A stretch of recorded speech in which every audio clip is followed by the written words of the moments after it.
All right, guys, we're now joined by Mississippi State head coach Chris Lemonis. We'll open things up with Steve Robertson.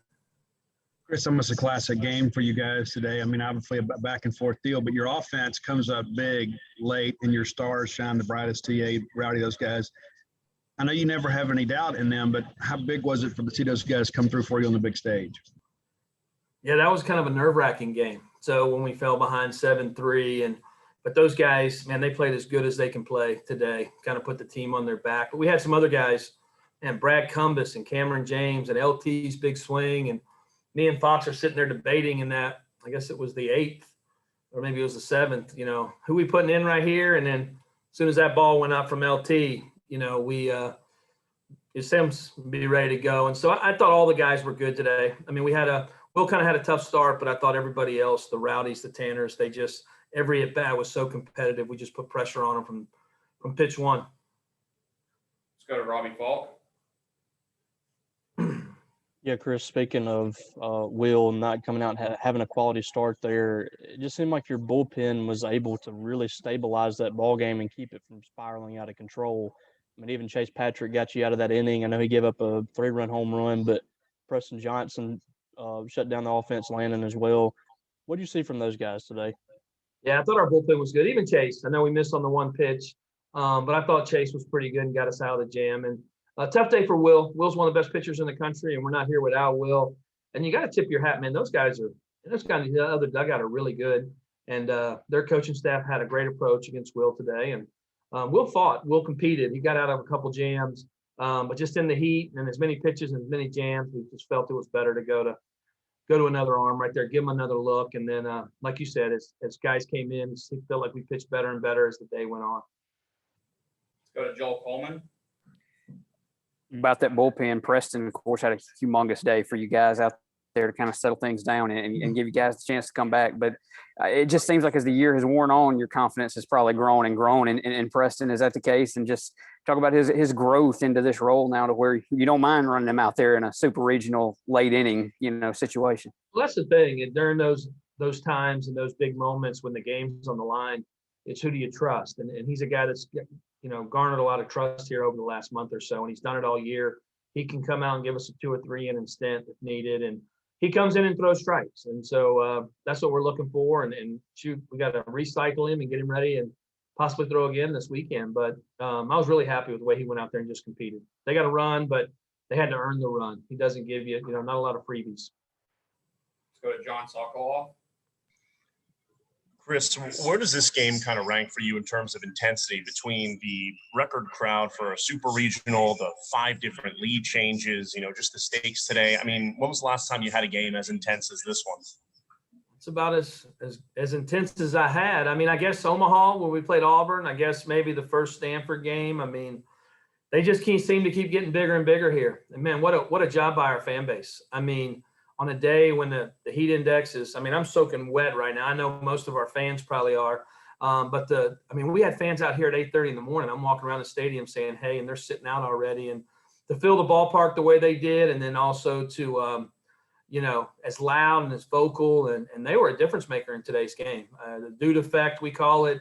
But our fans, man, they kind of kept us through it and kept us in it the whole time. Let's go to Theo DeRosa. You talked about LT's big swing for a guy who was 0 for 3, hit into 2 double plays. Just how big was that to see that from him?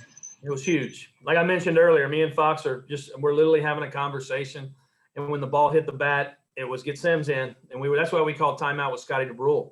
We had to give Landon a couple pitches to get ready. But LT's, a couple of those balls, in our game, if you hit a ball hard and they turn a double play, it's okay. We don't want to hit into a double play, but he hit some balls really hard today too. And then their shortstop on the last double play made an unbelievable play to get out of that inning. And you can see why they're ranked so high defensively is some of the plays they made out there.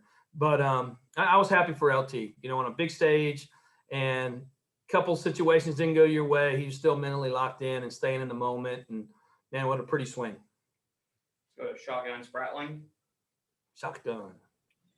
Chris, what kind of impact do you think the atmosphere had on Notre Dame in this game?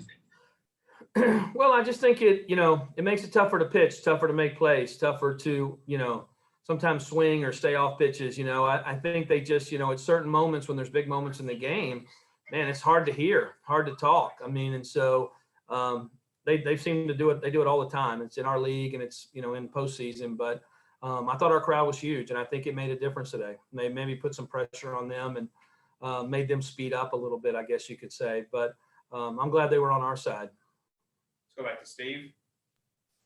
Chris, these are the kind of games guys come to college to play in. And so when you begin to think about this kind of moving forward, sitting in somebody's living room talking about college baseball, I mean, these are the kind of things you mentioned. And so how good is it to have that and then win the ball game too? Yeah, it's awesome. I mean, you know, there's a big win today. Obviously, winning game one is huge. And then, you know, using Landon to get the win and then being on, you know, national TV and everybody seeing us. You know, the hard part a little bit is the recruiting calendar's opened up and there's recruiters everywhere across the country. And I keep telling our guys, it's okay. There's TVs on all across the country and people are watching us play. Even though we're not out there, I know the best players in this part of the country are watching. And just like you hear our players, it's an experience like no other. And having the opportunity to play here, play in this ballpark, play in front of this fan base, man, it's pretty special. Let's go back to Robbie. Coach, last week we saw you extend the pitch count a little bit for Christian McLeod and Will Bednar.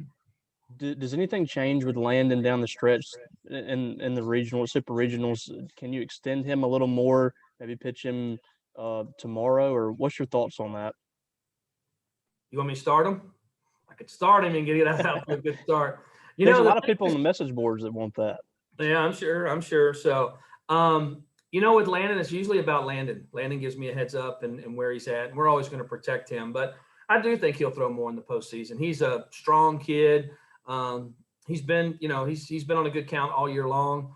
But it's just, you know, it's how he responds each day, and we want to put him out there in the best situation to win. So, yeah, I hope so. I hope he's out there, you know, finishing a game tomorrow or whenever. So, but yeah, I think this time of year, it's you're pushing to win, and you want to be smart with your guys, but also they're, you know, they go a little bit far, like you said, like last weekend, guys went a little bit longer. That could happen to Landon too.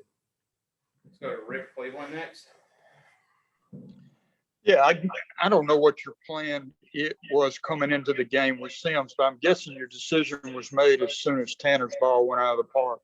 Yes, it was. And we were actually we were sitting there debating it, and we were putting him in for the win. And as soon as that ball went up, he was going into the ball game. So we had another guy ready to go, who was going to go in.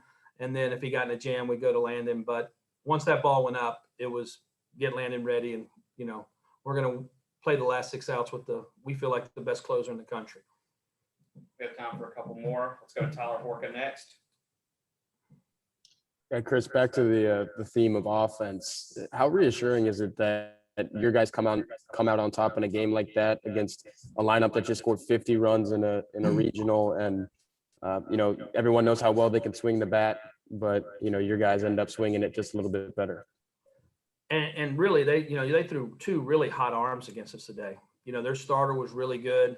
He's been really good, and then their closer. Man, that's plus stuff. And I tip my hat. I'm so thankful Jake Gotro's on our staff, because him and Cheese have our guys ready every week, every pitcher. And, you know, and then you look up and you have this offense that can just do a lot of things. I mean, we're athletic. We can hit for average. We have some guys who can hit for some power. We have some veterans in there. And you know, it's a tough lineup. And we match up and can lock in on somebody else and have a great approach. And I thought that's what our guys did today. They didn't panic.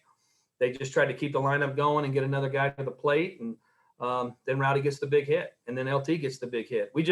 I feel like we've been in this type of game all year long. We're never in blowouts. So maybe that helped us today. All right, we'll end with Trey Mongeru.